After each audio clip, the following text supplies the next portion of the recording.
Sometimes stories don't become outdated. They simply reemerge when certain political entities need them. This summer, a huge scandal broke out when it was alleged by U.S. media that Russia was paying bounties to the Taliban for the killing of U.S. soldiers, though no concrete evidence to substantiate that was ever provided.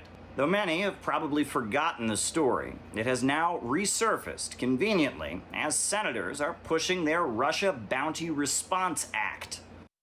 Not later than 90 days after the date of the enactment of this act, the Secretary of State shall submit to the appropriate congressional committees and leadership a strategy on how the United States will diplomatically counter Russian influence in the region of South and Central Asia.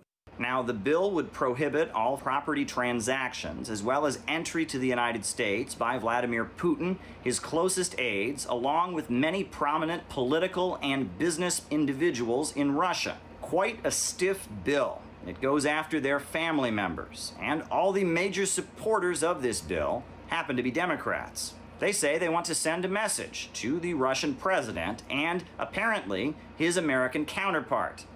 Congress has an obligation to step in and act. Putin is emboldened by President Trump's capitulation and is increasing his aggressive behavior, which includes putting bounties on American troops.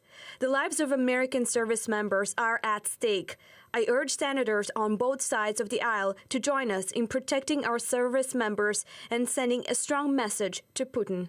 Now, it's not all about sanctioning Putin or criticizing Donald Trump. There happens to be quite a bit of money involved.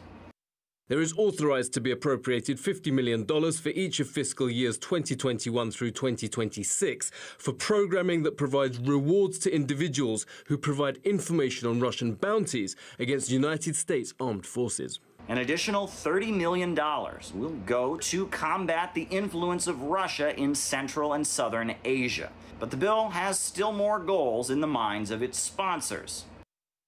The Russia Bounty Response Act is necessary to protect Americans against Putin's bounty-driven killing and Trump's reprehensible inaction. Strong sanctions and other steps will give Putin the only incentive he understands, hitting him and his surrogates where it hurts. So it's anti-Russia, anti-Trump, and it promotes democracy. But does it really have much to do with the lives of American soldiers? That remains a question. I wouldn't expect any clear or compelling evidence to be made to support these claims. Well, this illustrates the opaque nature of the intelligence community. Namely, it could be claimed that by doing so, sources and methods would be revealed, or that it would compromise an ongoing investigation. Ultimately, I don't think the rewards will be paid, and that's because that's not the real intent behind the bill here. It's a matter of public spectacle. Regardless of those who support or oppose the Trump presidency, I would actually question the timing of this, given how close we are to the general election. Provided that this bill passes the House, it will be voted down in the Senate along party lines. The Republican members of the Senate have tied their careers and fortunes to the Trump presidency. To call into the question the president's integrity would ultimately undermine their favorability among registered Republican voters, in my opinion.